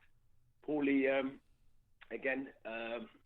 helped him a lot, and I think there was a time that he was with when he was looking to get signed, and I think he was looking to get signed with Don King, and I think Paulie kind of advised him not to do so. He went ahead and he did, and then he got a bit stuck. There were some issues. Eventually, we did get released. He helped sort of introduce game to come to Golden Boy and get linked up with Al Heyman, and then he had many of his big fights, with that relationship there as well. So it's just like I said, Paulie's a very sincere, loving guy, and he looks beyond anyone's, land, language, color, religion, whatever it may be. Yeah. I've seen him help. And I've heard a lot of the stuff that you're telling me right now. These are conversations I've had with other people off the record. After a fight, whatever. Yeah. The media hangs out, fighters hang out. You might even be hanging out with commission people, whatever it is. And this is the kind of stuff that people talk about. And you learn who the good guys are and who the douchebags are. You learn very quickly because people develop reputations. And Paulie has a reputation. He does say some bombastic things on camera, and he does say some polarizing things, not even racially, but just in general. He has a track record of that. But one example is probably the PEDS issue, the performance enhancing drugs. Oh yes, of course. I talked about that before. I've spoken on that. Yeah. So he has said polarizing things that have rubbed fans the wrong way. He's obsessed over Pacquiao, Conor McGregor, that whole sparring thing.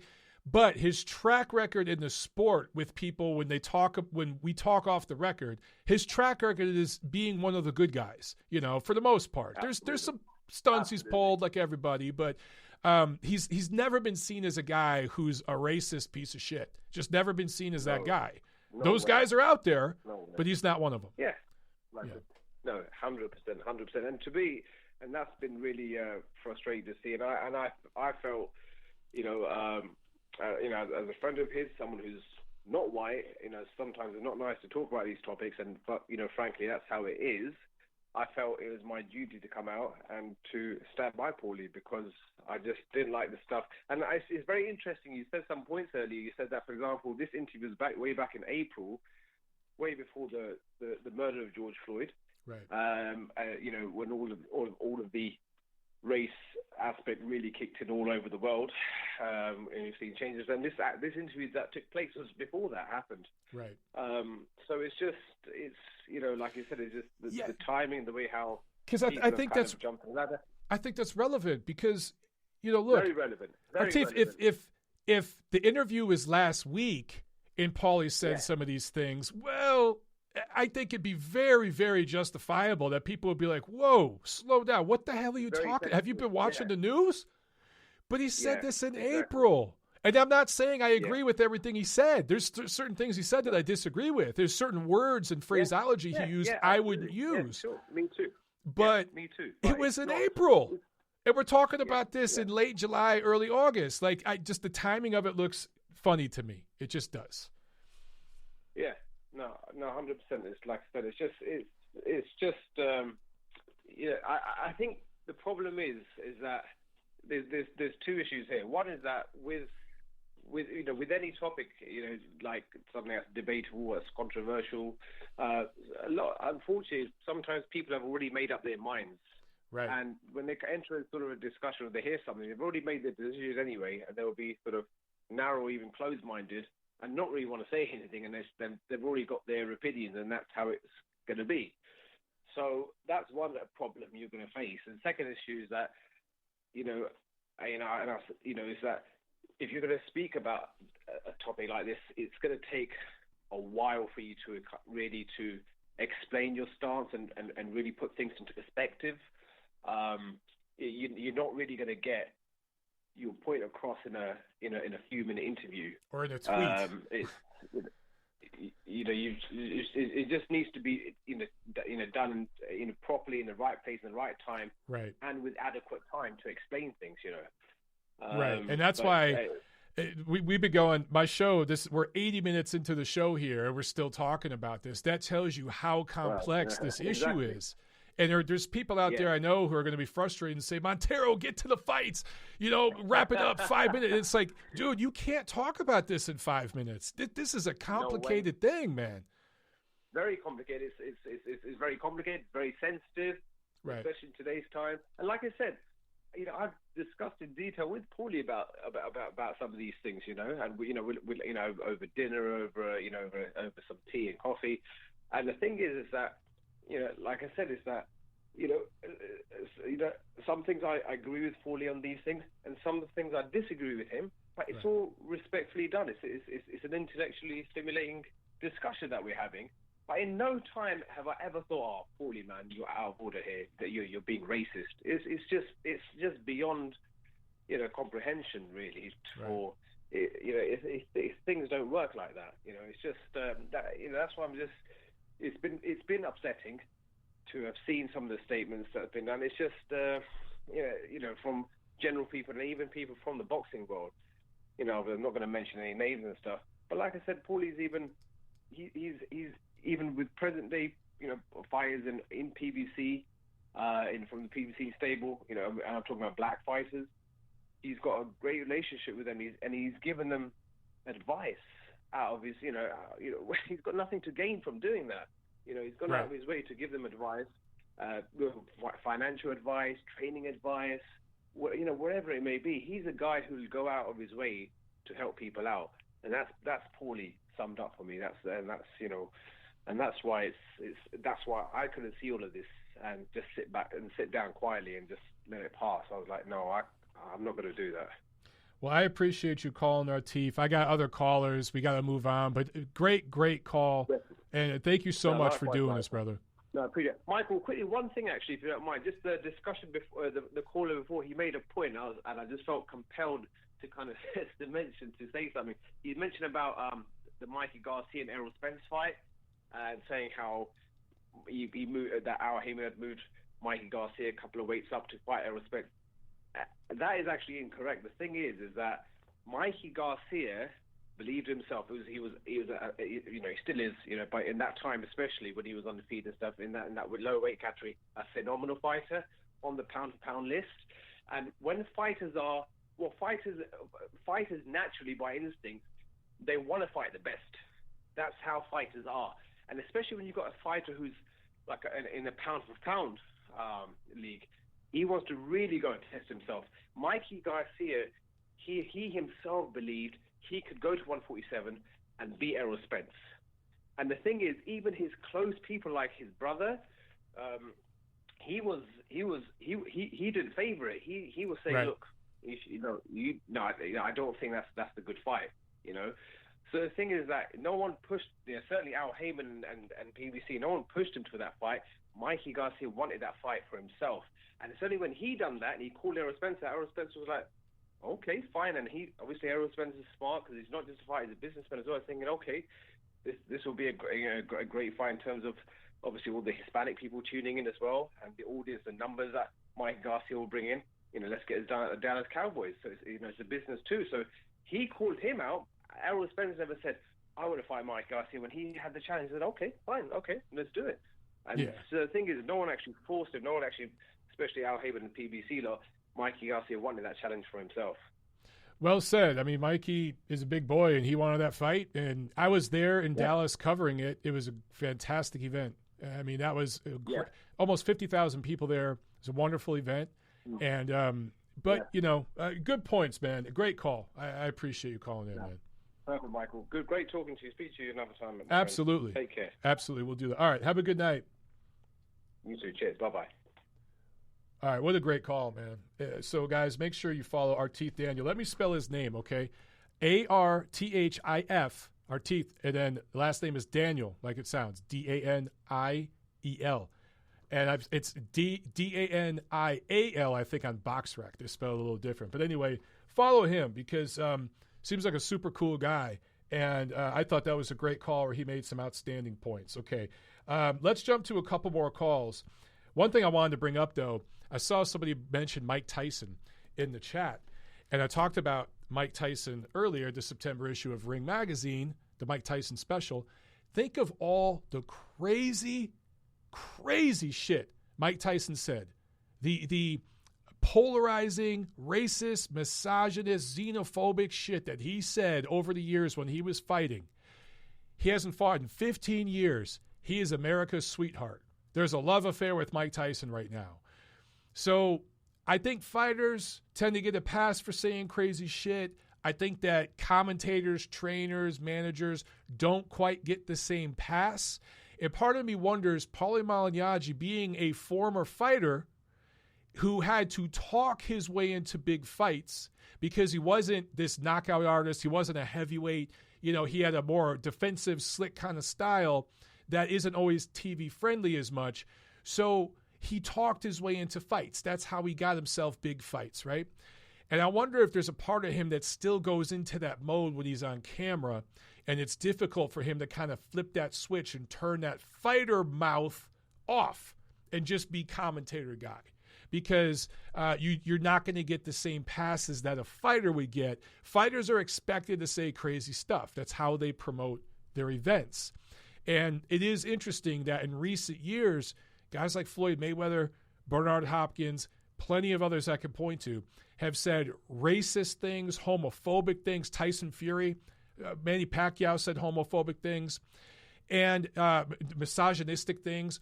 Most of them got a pass. Only Billy Joe Saunders is the only guy I can think of that got punished at all for some of the things he said recently.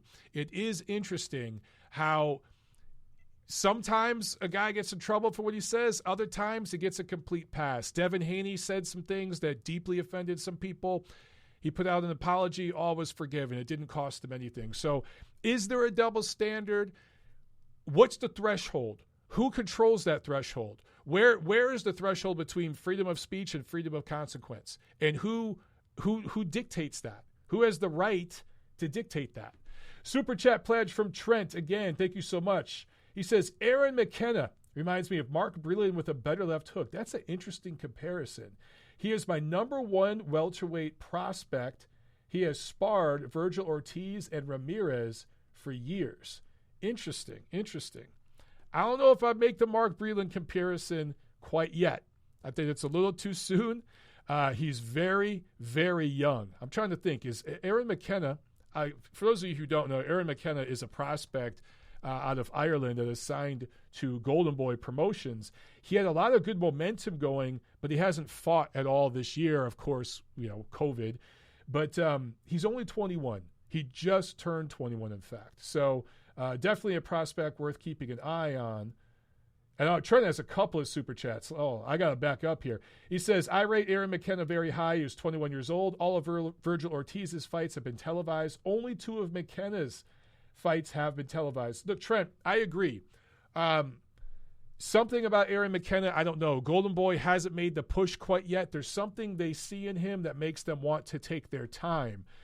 Virgil Ortiz is way mature for his age, okay? He's further along than McKenna.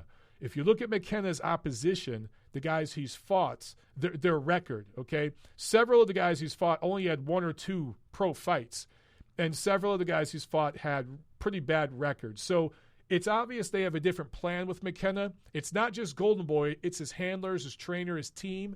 They want to take their time. And you know what, bro? What's the rush? Let them take their time. But I agree with you. They should put some of his fights on TV, get him some exposure. Trent with another super chat says, yo, Jodolov is my number one heavyweight prospect. Majidov is my number two. How does Makhmudov stack up? Is that weird head tilt that he does trouble for him? KO'd Nistor and Villanello. For those of you who don't know, Let me look this guy up. I don't want to butcher his first name. Interesting tick that there's a heavyweight prospect out of Eastern Europe that does this really odd head tilt. Okay, I'm going to destroy this first name. Arslanbek Makhmudov. All right, I did that pretty good. So he's out of Russia. He's based in Canada. 10-0. He just destroyed an ancient Sam Peter in December. Has that very much that, stereotypical. Oh, Felix P in the chat said it. He said he has the Ivan Drago, type of appearance. He kind of does the way he fights, but he does this really weird head tilt. He kind of jerks his head back every few seconds, and I don't know if he has Tourette's. I'm not saying this to be silly or be funny, but I'm serious. Like, I don't know if he has Tourette's or he has this nervous tick where his head jerks to the side, to the right, every few seconds. And Trent brings up a good point. A really good fighter is going to time that shit with the left hook. So Makhmudov, I don't know how far he could go with that. If he could keep his length and stay behind the jab, it's good. He is 6'5", but when he gets in there with a guy who can reach and time him with a looping left hook, he might move right into that. All right, a couple more callers. Let's get to these guys. 732, you're on the show. Go. Michael, this is Dan from New Jersey. Can you hear me? Yes, I can. Dan from New Jersey. What's up? I'm the Dan from New Jersey from Dougie's email, so I figured I better give you a call. Oh, awesome. All right. Thanks for calling in, man. All good. I figured there's no way that Dougie could resist the title like of Mice and Men and Malignaggi. But I was really surprised and happy at just the detail he put into his reply and just how personally, he responded. So a big shout out to Doug for that. I also wanted to comment on your last caller. I appreciate that he was trying to defend Paulie, but that's kind of a no-win situation, right? Trying to defend yourself or someone else against this accusation of racism. Because trying to prove a negative is really impossible. Right? Yeah. You can't prove you're not a racist. You could show that all your best friends are all different ethnicities. You could be married to someone of color. It's not going to be enough, right? So, I appreciate what he did, and I appreciate that he's standing up for Paulie. I don't think it's possible to really do that. Anyway, something I wanted to bring up to you was the Paulie situation. I don't know if you remember this. A couple of years back, Jimmy the Greek got himself into a similar situation by trying to sound, I'm saying how I can say this, trying to sound like an intellectual when talking about race. Right? He tried to put like a scientific or a social kind of aspect to it, which he really didn't articulate well. Yeah, so in to a put lot it of ways, mildly. it reminded me of what Paulie was trying to do. Paulie was trying to sound smart. Well, and he was trying to show. I wouldn't compare Paulie's comments to Jimmy the Greek. I think Jimmy the Greek's comments were way more inappropriate and ignorant. I think he definitely crossed the line way more than Paulie. But I'm sorry, I don't mean to cut you off. That's just my personal opinion. No, you're right. But I'm not talking about the comments themselves, but the attempt to sound scientific and intellectual when talking about an issue that's not it's not factual kind of issue. It's more of a personal issue. It's metaphysical it's more about the way people in feel. a lot of ways. I'm saying, it's not about science, right? It's about feelings and the way people feel like they're victims. And I think Paulie was just trying to sound smart when he was talking about it, And I think that it just kind of got him into trouble when he moved into an area that's sensitive. But it was clear to me, at least, that his intentions were good ones. Mm-hmm. I mean, he was trying to say that we've all been there, and that it's actually a positive thing for African Americans as they're moving up this socioeconomic ladder. Exactly. Right? And now the Eastern Europeans, they're more the low economy folks, right? Yes. And they're starting to ascend the boxing ladder because traditionally boxing has been a way out of poverty, right? So he saw it as a win for African Americans, and I think he was trying to articulate that, and it just came across really badly. I completely agree with you, Dan. I mean, I just everything I know about Paulie, and I do think that's the sentiment he was trying to make. I will say Paulie has a tendency to, again, interject his personal feelings and opinions a little too much. As a fellow Italian-American, this isn't me stereotyping. Maybe it's a cultural thing to a certain degree because we're taught to be that way in our homes growing up. It's something that we see our relatives do. You could be talking about the weather, and then someone's going to be pounding their fist on the table 15 minutes later talking about something personal. It's just what happens. But maybe Devin Haney's comments offended Paulie because growing up in New York, going to boxing gyms, he probably heard white boy, even though he's Sicilian. I don't know if that qualifies, how much that qualifies as white boy, because for a long time it didn't in this country. And to some neo-Nazi assholes, it still doesn't. But he probably heard that term in a derogatory sense thousands of times growing up. It certainly wasn't used as a term of endearment when he was the new guy at the gym, I'm sure. So perhaps that comment triggered Paulie and it pissed him off. Now, I'm just speculating. I don't know this at all. And maybe he interjected a little too much of his personal opinion in there where it didn't belong. But I'm with you. I think his general sentiment, he went about it the wrong way. He used certain vernacular he shouldn't have used. But his general sentiment was basically like, hey, man, this is a positive thing, you know, and we're not, Devin Haney needs to look at what's going on in the sport right now and realize that if he loses to a quote unquote white boy, it's not a bad thing. It's not something he should be embarrassed about. If Devin Haney fought Vasily Lomachenko tomorrow and got beat, is that a bad thing? That's not. There's no shame in losing to Lomachenko. It's no different than losing to Terrence Crawford or Canelo Alvarez. No different. So I think that's the point Paulie was trying to make, and he just went about it the wrong way. I think that's a fair assessment. One last thing I want to add, and I think Dougie mentioned this as well. People say they want a dialogue. At work, we've been told, we'll have a dialogue about race. Right. But what people want, I think what they really want, is just a forum to be heard. They don't want to hear a counterpoint. They don't want to have a two-way conversation. They just want to be heard, and they want you to know how they're feeling, right? I mean, nobody wants to be told, well, look, things are so much better now, because I don't think that really helps them. I think they just want you to hear that they're in pain and to acknowledge that. So I get it, right? I'm sympathetic, and I'm trying to be understanding of the situation. So that's what I got for you. That's good stuff, Dan. And I agree with you. I think some people just want to be heard. I think the problem is when people just want to shout and they don't want to listen. And when they say, hey, man, I'm feeling pain, but they don't realize that the person opposite them might be feeling pain too. It might not be the same pain, but they might be feeling pain too.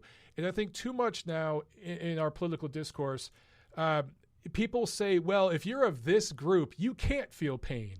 If you're a man, you can't experience sexism. If you know, that sort of thing, which obviously is ignorant and untrue. And when you're told constantly, hey, man, you don't get to talk about this, and you're constantly having to hide your feelings, when you finally get a chance to express them, sometimes a bunch of stuff comes out the wrong way, and maybe that's what happened. But outstanding points, man. I agree with all of them, Dan. Good stuff. Thank you, and you're on point as usual. Appreciate what you're doing. Keep doing it. Thank you, sir. Have a good night. The call. You too. Bye-bye. All right, let's jump to one more call here, guys.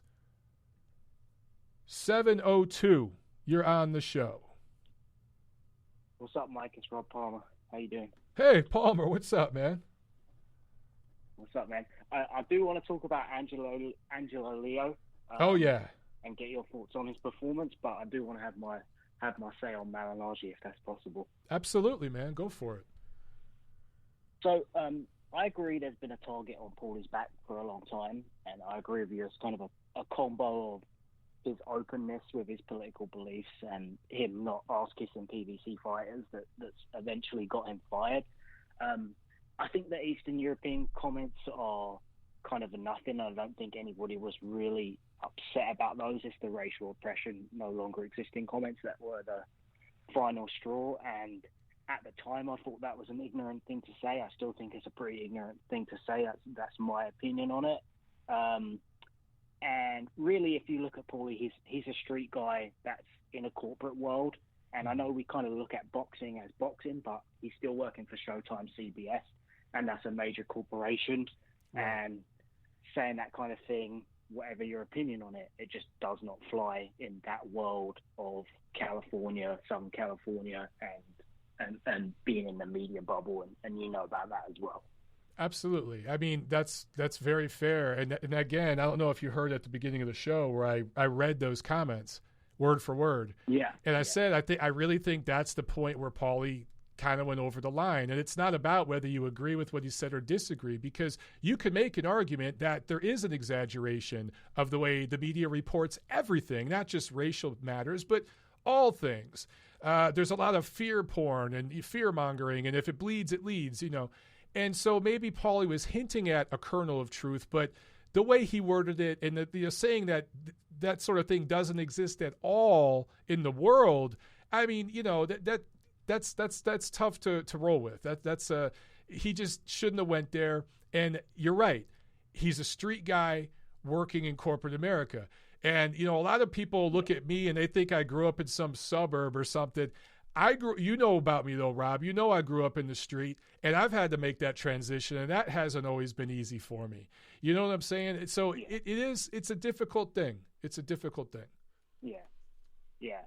I mean, at the same time, I do want to come to the defense a little bit of Devin Haney, who's kind of become the enemy for some people since all of this has happened. I keep hearing this whole sort of narrative of if a white person said that about a black fighter, like, what would the punishment be? It'd be way worse, they get in trouble. And I just don't see that as being true. You can look at countless examples. Sergey Kovalev is someone that springs to mind, who said some stuff that is, in my opinion, way worse than saying I wouldn't lose to a white guy. And he didn't say white guy, like though. 12. He said white boy. But he said, well, yeah, sure. But he said, in my opinion, the stuff that Kovalev has said is way worse. And he's I don't necessarily disagree with you, Rob. He said those things. I don't necessarily disagree with you. The only difference I would say with Kovalev is if you're referring to that Russian interview that goes back, you know, way at the beginning of his career, that was on a Russian site in the Russian language. And so it was a little different. But I do agree with you. Some of the comments Kovalev made were worse than what Haney said. And I'm with you. What Haney said wasn't, like, it didn't bother me. I didn't lose sleep over it. But we can also point to things that Bernard Hopkins said, things that Floyd Mayweather said, things Adrian Broner has said that are worse than both of those guys. And there's been nothing there, you know, that happened with them. So look, Tyson Fury has said some homophobic things. Manny Pacquiao said some homophobic things, and it cost him sponsorships. Tyson Fury got a lot of heat in the UK for his comments. Billy Joe Saunders got in trouble for comments that were deemed misogynist. So there does seem to be different reactions to some of these comments. Yeah, but I don't think those different reactions are purely based on if you're a black person, you can get away with saying this. I agree with you. I agree. Subscribe to that. Yeah. That's not always the case. So over to Leo. I was really impressed with this guy. He's not a powerful puncher, but he's like a strong puncher, if that makes sense. And his style is exciting, and he's still really young. So he just really impressed me. And the fact that he was fighting this guy who's a relatively skillful, tricky southpaw at a week's notice, and he really impressed me. And I also think it's actually worked out that Fulton fight didn't happen, because that was looked at as like a coming out party for Fulton and an easy win for him if you look at the betting odds. Mm-hmm. And now that's seen as a really interesting 50-50 fight that, you know, could be built up into something big. So what's your thoughts on, you know, Leo and his performance and the future for him? Yeah, I agree with you. So Stephen Fulton, I just want to make sure everyone on the show is aware. He was supposed to fight Stephen Fulton out of Philly, 18-0 prospect out of Philly. And he tested positive for COVID, so he's pulled out. Tremaine Williams comes in last minute. This was for the vacant WBO junior featherweight title. And Leo, as you mentioned, Rob, he's not a power puncher, but he's a strong guy, if that makes any sense. Sometimes you could be a strong guy, but not necessarily a power puncher. On the inside, at mid-range, he's just strong and sturdy. And I thought that he looked really, really good. And now a fight between Leo and Fulton, like toward the end of the year. Maybe you put that, I'm just dreaming here, you put that on the third fight between Fury and Wilder or something on that pay-per-view. I think that'd be awesome, you know, for his first title defense or something like that. That would be a good spot for it, for sure. Yeah. All right, I appreciate the time, buddy. Yeah, thanks for calling in, Rob. Appreciate it, man. Later on. Have a good night. All right, guys. So, all right, we're caught up on phone calls, caught up on the super chats. Long show today, but I'm not surprised. That's why we didn't have a guest today, because this is loaded stuff, man. We've had a lot of calls here. Let me jump real quick to the review. So in Thailand, Saturday, Wasaksil Wangek, or Srisaket Sor Rungvisai, scored a unanimous decision win over Amnat Ruwenroeng. This was a non-title fight. Of course, Rungvisai holds the title at 115. I think this fight was at like 122, or just it was. I know it was over 118. It wasn't bantamweight. It was super bantamweight or junior featherweight, whichever way you want to call it. Neither of these guys had fought in over a year. Wangek or Rungvisai, I don't know which name he prefers. I think he prefers Rungvisai. It seems that he's kind of lost some of the momentum he had in 2017, 2018. He just doesn't seem like the same dude. I don't know what it is. I think he's a cop over there now in Thailand or something. Maybe he's got stuff just pulling him away from boxing, and it's not 100% his focus, but he just doesn't seem like the same nasty dude. I feel like the Rungvisai of 2017, 2018 would have stopped Ruwenroeng. That's just how I feel. Maybe I'm wrong, but that's just what the eye test tells me. Matchroom Fight Camp over in Brentwood, England. Ted Cheeseman scores a unanimous decision over Sam Eggington. This was the egg and cheese special. Cheeseman has had a couple close decisions lately that some people feel didn't go his way, that he deserved to win. That's what some people feel. Either way, he finally got over the hump in this fight. He should be, I think he won like a minor IBF regional title. He should be in the hunt for a title fight within the next 6 to 12 months. And at the Mohegan Sun Casino in Connecticut on Showtime, this was the first Showtime Championship Boxing broadcast without Paulie Malignaggi in a long time. So as I mentioned, Stephen Fulton pulled off that card. Angelo Leo gets a vacant title with his win over Tremaine Williams. And then American prospects Rais Alim, 122-pounder, and Joseph George, 175-pounder, stayed undefeated with wins. Quick preview. This weekend, Friday, August 7th, there's a card on DAZN here in the USA, Sky over in the UK. It's from Matchroom, and it's topped with a women's title bout. And then Saturday, August 8th in Los Angeles, PBC on Fox. I'm going to call this the vacant interim WBA show.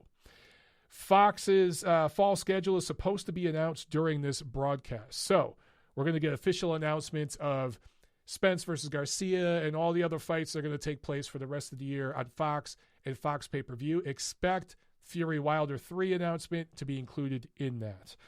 Jamal James versus Thomas Delorme for the vacant interim WBA title at 147 pounds. Because at 147, we don't just need another vacant title. It's got to be a vacant interim title. That's how the WBA does business.